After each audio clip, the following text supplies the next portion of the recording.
Hey everybody, welcome to the Daily Dish. I'm your host, Kathy Rankin, and all week long we've been talking about Valentine's Day topics, and we've had Meghan Krein in-house to talk to us about some of these things. She's a relationship expert with Fascinations.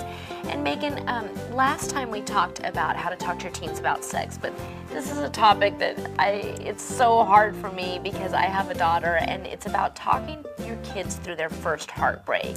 And this is such a sensitive thing for them. What do you say? It is, because it's tough for a parent to see their child in pain. I mean, It's you just want to fix it. Yeah, it's you want to horrible. feel it yourself. But the first thing you can do is just to listen and be supportive. You know, another thing is things not to do are to bash their ex-love. Right off the bat when I saw that on the notes, I am so guilty of that. I'll be like, oh, he wasn't cute, he was a jerk. So he why? was no good, I didn't like him anyway. Yeah, why do you not like? Because you never know what's going to happen. You don't want to set that behavior for them to do that in the future. Right. You know? And the other thing you don't want to do is to compare your own heartbreaks. Be like, yeah, I had that same thing happen. Another thing that I didn't realize, and I do that, Yeah. you think you're relating to your kids when you try and tell them your own experiences. Yeah, because we want to, as humans, we want to relate, and so we can compare, and you know, that's how we relate to one another. But teens are egocentric, and they think nobody can feel the way they feel. That's just how they're programmed. That's true. And so you kind of just let them wallow in their pain.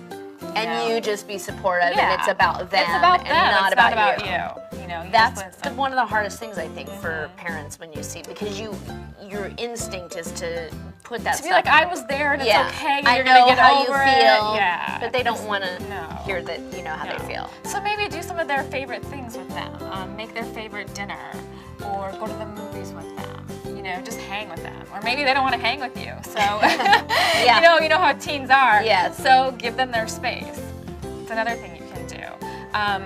And don't be surprised about mood swings. You know how teens are. They go up and down and up and down. One minute they're like in love with this person, the next minute they're in love with somebody else. Right. So that's normal.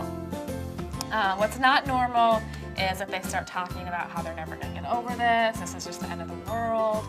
Sometimes they'll talk about, you know, they just want to die. So you got to take those things seriously, you know, find out if they're safe. You know, if you hear suicide. How do you distinguish, because they do have such dramatic mood swings at these ages because they've got hormones at play and all that. How do you distinguish between just normal pain and something that is a concern? Well, you kind of know your child. You know their behavior. You know when to take them seriously or not. Typically we do. So you ask them, are you safe? You have that conversation. And when you reach out to your teen like that, they generally, if you have a good relationship with them, they will feel comfortable telling you, no, I'm not, or they'll kind of hesitate, or you can kind of gauge their behaviors. You know, if they're really isolating a lot, if they're just not hanging out with their friends, if they're doing things like that, take that seriously. And so like if you see some of their typical behaviors change dramatically. Yeah, then it's time to seek professional help. Well, really, really good tips, and hopefully we don't have to see this too often with our own kids, but we know we will. It's part of life. They usually bounce back, you know. They do. They find something else. But you also said don't tell them there's other fish in the sea, which I think I've also said that, so I've done everything wrong. But hopefully you got some good ideas and advice to help them through that time and to make them feel good about themselves no matter what happens. Meghan, thank you so much for joining us all week. We've had a great time talking about a lot of different stuff.